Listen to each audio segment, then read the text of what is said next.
ROS sahkan Tun M bukan lagi pengerusi bersatu. Audio bocor, Tun M cabar dedah rakaman penuh. Najib kecewa, pemimpin berebut kuasa. Tak puas hati, kali ini Tun M ugut Muhyiddin.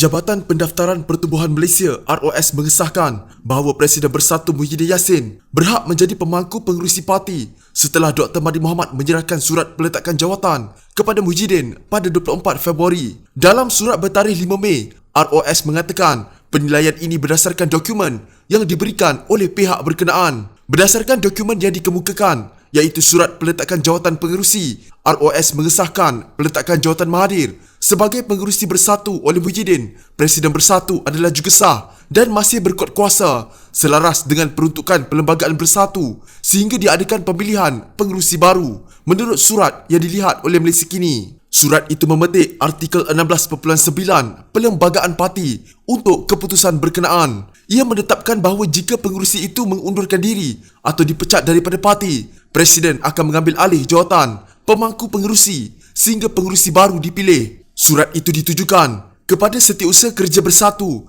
Suhaimi Yahya untuk menjawab pertanyaannya mengenai perkara itu pada 1 Mei. Ketika dihubungi, jurucakap ROS mengesahkan bahawa surat itu sah. Sebelum ini Mahathir telah mengundurkan diri sebagai Perdana Menteri dan pengerusi bersatu pada 24 Februari setelah parti itu menentangnya dan Muhyiddin membawa Bersatu keluar dari Pakatan Harapan untuk membentuk Perikatan Nasional. Tidak lama selepas meletakkan jawatan, Bersatu telah meyakinkan Mahathir untuk terus memegang jawatan pengerusi parti dan mengumumkan beliau akan kekal memegang jawatan itu. Bagaimanapun mereka kemudian gagal meyakinkan Mahathir untuk menyertai Perikatan Nasional dan Kem Muhyiddin kemudian mengenepikan pengumuman sebelumnya agar Mahathir kekal sebagai pengerusi. Susulan perselisihan dengan Mahathir, Kem Muhyiddin menyatakan bahawa parti itu tidak dapat menolak pengunduran Mahathir. Justeru, peletakan jawatan sebagai pengerusi sebelum ini tetap diambil kira.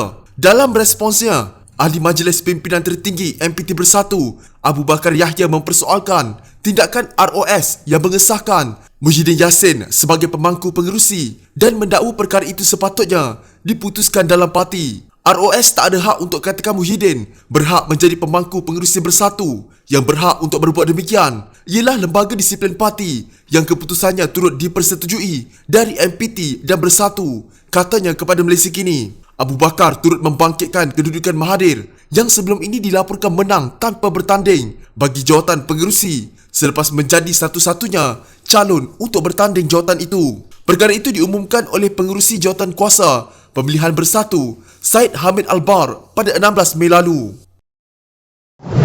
Bekas Perdana Menteri Dr. Mahathir Mohamad menegaskan bahawa rakaman audio yang dikaitkan dengan dirinya yang tersebar di media sosial adalah berniat jahat dan merupakan hasil suntingan. Jelas Mahathir, sekiranya beliau ingin mengkhianati mandat rakyat, beliau sudah melakukannya sebelum ini lagi ketika dicalonkan sebagai Perdana Menteri Kerajaan Perikatan Nasional. Saya kekal setia bersama rakan-rakan yang berjuang dengan saya sebelum pilihan raya umum ke-14. Kalau betul saya mahu mengkhianati mandat rakyat, saya boleh lakukan dahulu apabila dicalonkan sebagai Perdana Menteri Perikatan Nasional. Tapi saya tolak. Susah dan senang kita bersama, katanya dalam kenyataan di Twitter. Mahathir juga mencabar agar rakaman penuh mesyuarat bersatu pada 23 Februari didedahkan. Sebelum ini, satu lagi klip audio yang dikaitkan dengan mesyuarat Majlis Tertinggi Bersatu pada 23 Februari lalu beredar. Kali ini, audio ketiga itu menggambarkan suara yang dikatakan milik Mahathir yang bersetuju agar Bersatu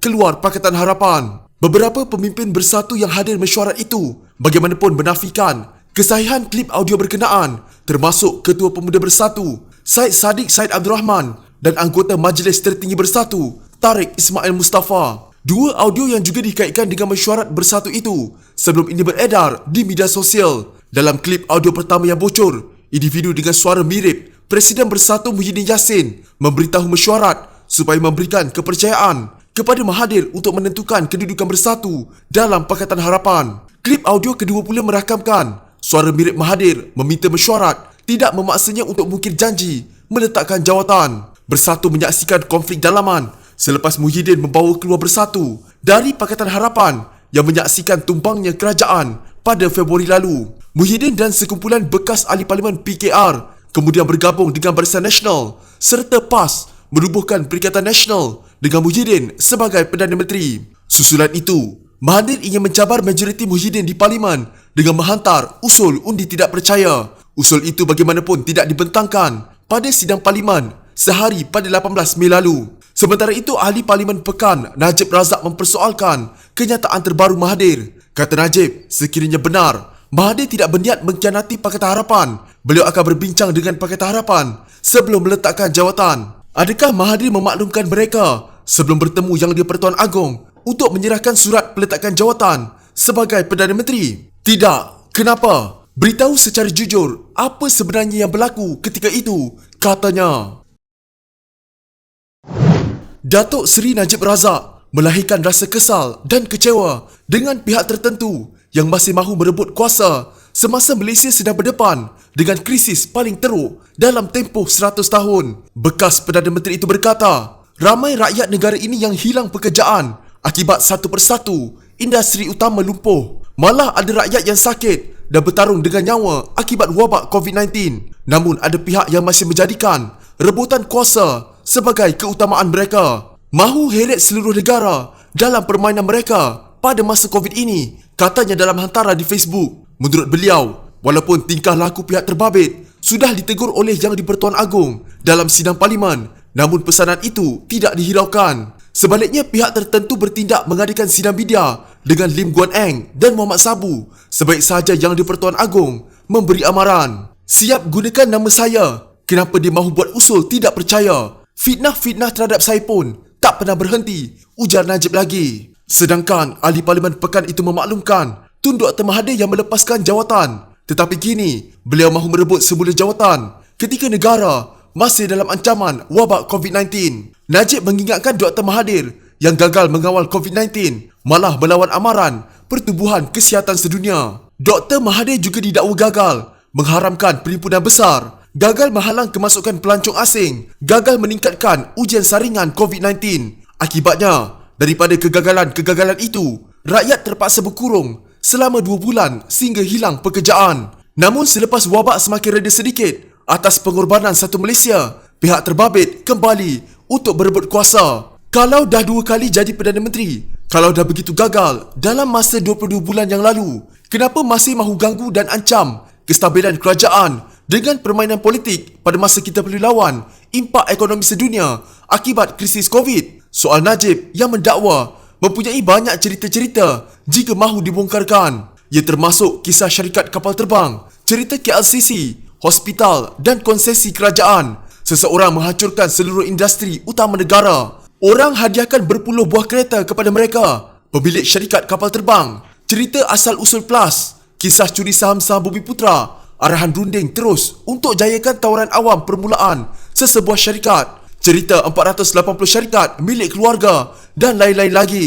Malah cerita kucing bernilai ratusan ribu ringgit pun ada. Katanya walaupun mengakui tidak gemar bercerita hal orang lain, terutama pemimpin negara yang pernah ada jasa kepada negara. Lagipun katanya, rakyat perlu menumpukan seluruh tenaga untuk menghadapi krisis pandemik COVID-19. Pengerusi Bersatu Mahathir Mohamad berkata, Perdana Menteri Muhyiddin Yassin akan berdepan masalah yang sangat besar. Jelas Mahathir ini kerana beliau akan berusaha untuk membuktikan ketidaksahihan Kerajaan Perikatan Nasional dan Muhyiddin sebagai Perdana Menteri. Mahathir berkata demikian ketika mengulas sokongan ahli parlimen terhadap Presiden Bersatu itu berdasarkan susunan kerusi sidang Dewan Rakyat pada 18 Mei lalu. Itu adalah majoriti paling tipis pernah dimiliki oleh kerajaan di Malaysia. Muhyiddin akan berdepan masalah yang sangat besar kerana apapun peluang yang ada untuk kita membuktikan bahawa tidak sah baginya untuk menjadi Perdana Menteri, kita akan melakukannya, katanya dalam wawancara dalam talian bersama Reuters. Kenyataan itu hadir ketika konflik dalaman Bersatu terus menyaksikan Mahathir dan Muhyiddin tidak sefahaman berhubung hala tuju parti mereka. Muhyiddin pada Februari lalu membawa Bersatu keluar Pakatan Harapan yang menyaksikan kerajaan ketika itu tumbang. Muhyiddin seterusnya membawa Bersatu serta sekumpulan bekas ahli parlimen PKR menubuhkan Kerajaan Perikatan Nasional dalam gabungan baru bersama Barisan Nasional, PAS dan beberapa parti lain. Susulan itu Mahathir menghantar usul undi tidak percaya terhadap Muhyiddin. Usul itu bagaimanapun tidak dibentangkan pada sesi Parlimen 18 Mei lalu yang diterhadkan bagi titah diraja. Berdasarkan susunan 222 kerusi di Dewan Rakyat pada sidang berkenaan, 114 menyokong Muhyiddin, iaitu hanya 2 kerusi majoriti. Sementara itu, laporan Reuters turut memetik Mahathir sebagai berkata bahawa pembangkang akan menolak sebarang rang undang-undang yang dibawa pentadbiran Muhyiddin di Parlimen sekiranya undi tidak percaya tidak dibentangkan. Jika semua yang dibawanya ke Parlimen ditolak, bagaimana dia mahu teruskan sebagai Perdana Menteri, kata Mahathir. Jika anda mempunyai gejala seperti demam, batuk dan sesak nafas, jangan berlengah untuk terus ke klinik atau hospital bagi menjalani ujian saringan bersama kita tangani wabak COVID-19.